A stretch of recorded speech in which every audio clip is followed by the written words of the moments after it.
So today I'm going to show you how to make a very large pincushion, one that can take the quilting clips as well, so you've got them all in one place.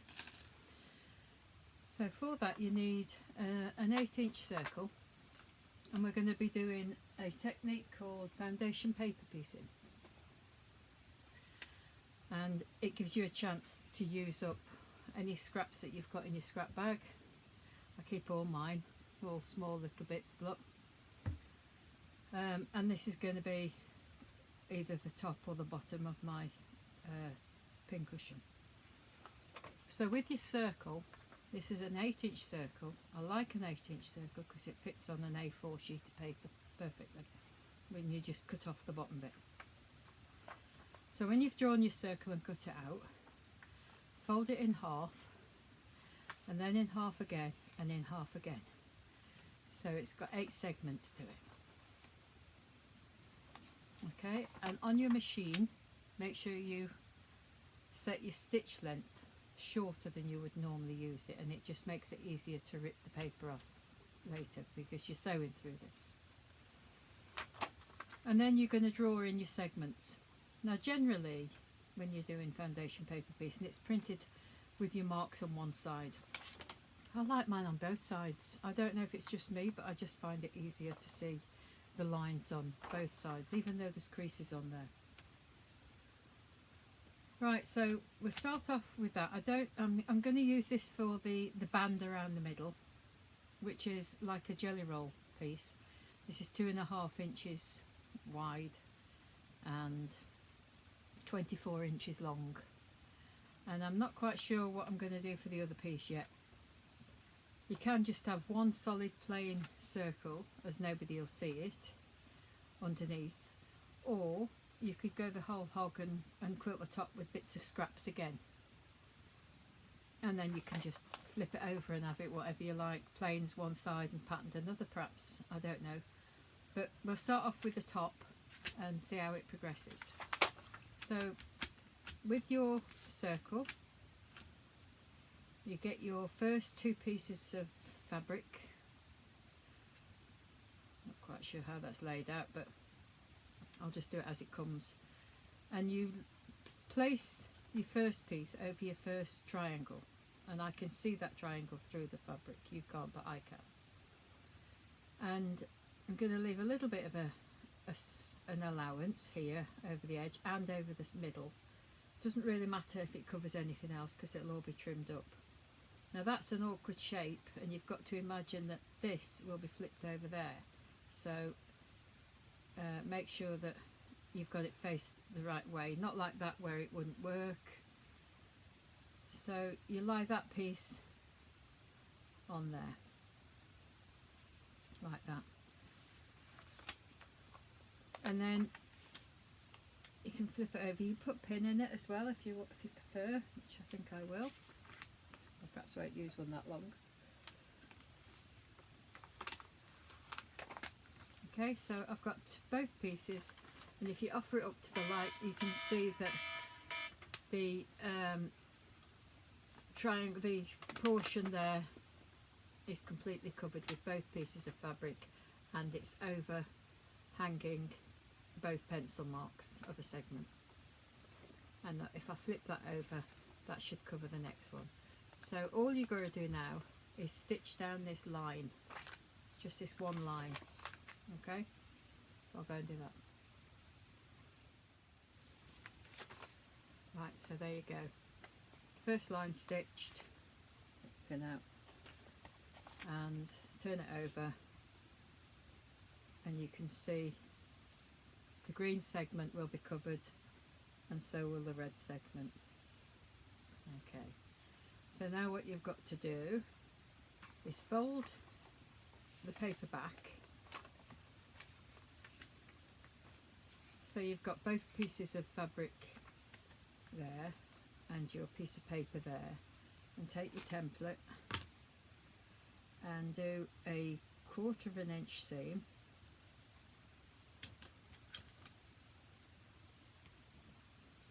and just lop off the rest.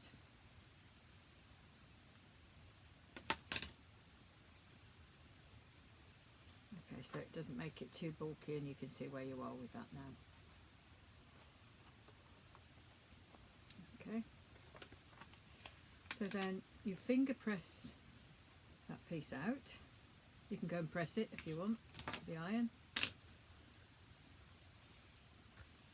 And then you come to the next segment of the circle. So again, you lie your next colour, which I've got a yellow, so I'll just lay that there. I know that's way big enough to cover that, so I'm not going to even worry about that. But I'll pop a pin in, I'll make sure it's over there just so it doesn't move. And then I'm going to sew down this line from the rear to the back of it. Okay, and then we'll go on and carry on doing all those segments until I get to the last one, and then I'll show you what to do. Okay, so we're at our final segment. That's the final segment. What I've done is I've run a stitch along that first one that we put in to tie it to the first segment. Normally you just start them two together, which is what I did, but then you run a stitch along that last one just to hold it all in place, really, save any pins. And then this last piece that I've put on, fold it so that you know exactly where it fits on that segment, and you know because you've got that stitch line. So just fold it against that stitch line, that's where it needs to go. Okay, and don't worry about the centre. All of this is so beautifully done. You wouldn't do this a normal, well, you would get, if you were an expert, get the points all pointed up, but we're going to put something in the centre there just to, if there's any discrepancies, it will hide it all. But this last piece, I'm just folding the exact size it should be. Okay, and then I'm going to flip it over and get my paper scissors and allow 1/4 of an inch there, which is the run line that I've just put in.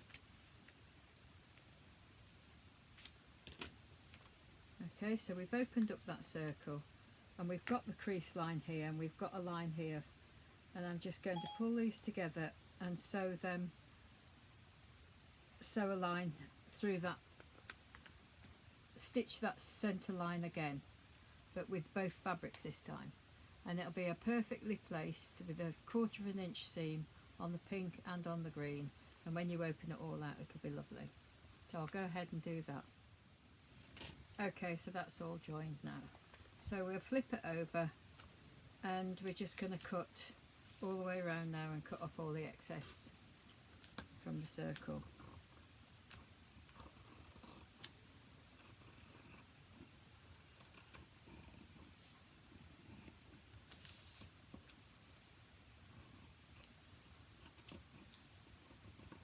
Now I've got a whole new bunch of smaller scraps, which I won't chuck because they'll come in for another project. This is why I don't throw anything away, because we're going to make the most beautiful, useful pin cushion out of just stuff that some people would have just put in the bin.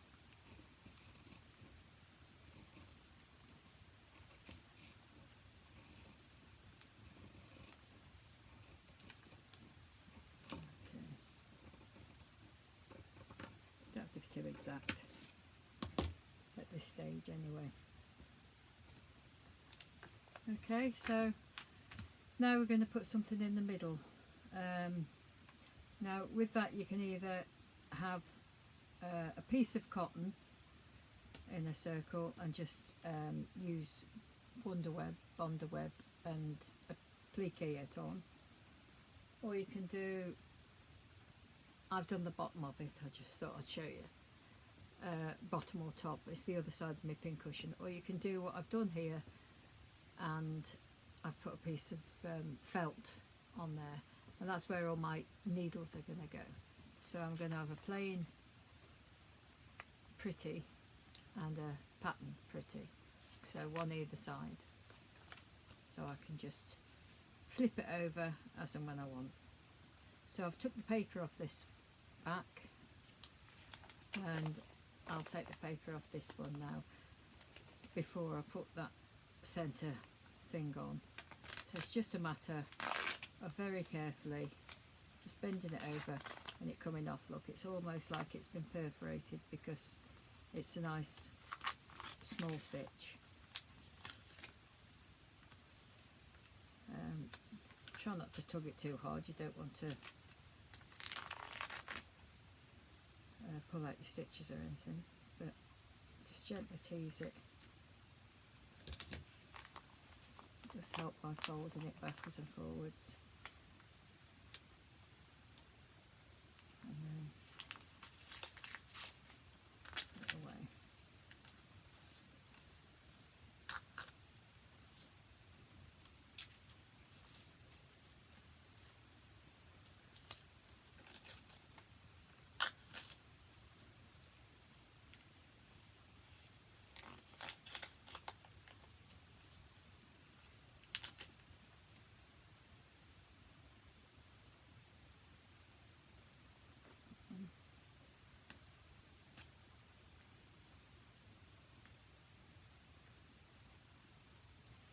Nearly there.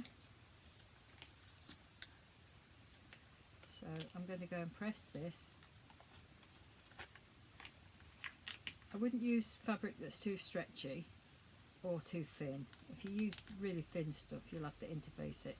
And funny enough, I find it a struggle sometimes when you've interfaced the fabric to stick a pin in and out of it. So I like to use, you know, much better quality cottons and not have to interface it. Right, so that's all off now. So I'll go and press this, and I'll put a circle in the middle like that one, and then we'll attach the band. Okay, so I opted for a dark green piece of felt. Yeah, I've just used my pinking shears to cut round a piece, and I've sewn that on. So now I've got both sides of my pin cushion, and it's just a matter of attaching the side bit. Now you're probably thinking, oh, is it going to be really hard now, we're going around a circle, but it's not. This fabric moves, you know, you're alright. So if you make sure first that both circles are the same, which I've made sure they are, and lie this from one segment, making sure that all the seam allowances on the back aren't all skew-if, so they're all sort of folding towards one way, so you're not going to get any bulk and that. And then just choose one side and lay it face down with the edges together. I'd say clip it, but it might move with a clip, so you're better off with pins. And just very carefully, but take your pins from here like this, put your finger and thumb, and you can actually turn that around a bend, and just hold it there and pop another pin in, and just do it gradually. You don't even have to go the whole hog. If you want to go half and half, go half, and then just move it with it like so, and pop another pin in it, and just keep going.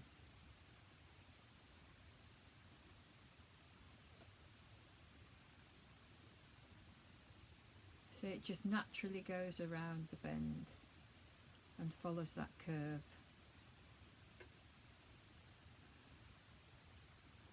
Okay, so you'll go all the way around, and you'll have an overlap when you get to that end. So do that, and then we'll attach this one to that side, and we'll just leave that gap to do where you start and you finish. So you should have a nice overlap with a 24-inch band, and then I'll come back. So there you go. So now it looks like a puffy with no stuffing. So that's the end that we started and finished with. And this is where we'll stuff it. So if you just go through everything before you turn it and check your stitching, and if you need to trim anything off, trim it off. I think that's all looks okay, so I shan't bother. And then turn it all the right way.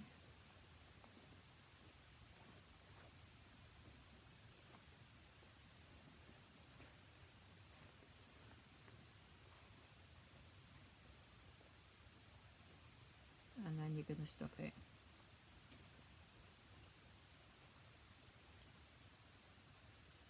So you're going to stuff it with your toy fill, with your fibre fill, but don't overstuff it. You don't, obviously you don't want it flat. You want enough in it, but you don't want it looking like a ball. So fill it till it just sort of feels right, and then you're going to sew up the last seam there, and then I'll show you how we finish it off. Okay.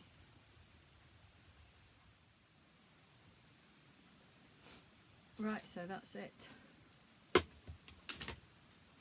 All done and stuffed. I'm not going to zoom in and show you my hand stitching because I'm terrible at hand stitching and I couldn't get that seam quite down on the machine, so we won't zoom in and show you. So that's both sides done.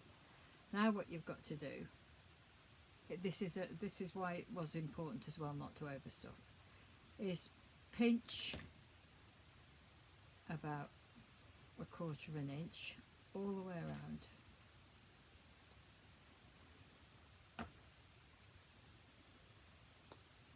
Just roll up the seam like that.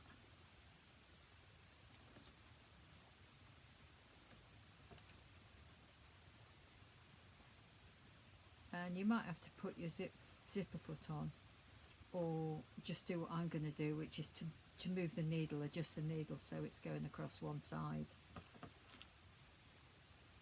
And it's really easy to do this. So it's a matter of putting it in your machine here and putting the foot in and just going around and sewing all the way around like that until you get to the other end. Okay, and then you flip it over and do exactly the same this side. Okay, but it is easy, and use a longer stitch as well. Use about a 3.5 inch length to do it. Okay, right, so there you have it. It's got a lip on the edge now. Just remember not to overfill it because you won't get that in under your foot, and to take it nice and slowly when you're going round and just feed that wheel round, and just, there's no rush, and just do like one segment at a time, stop and turn, one segment, turn, and just keep doing it like that, and it just take it slow.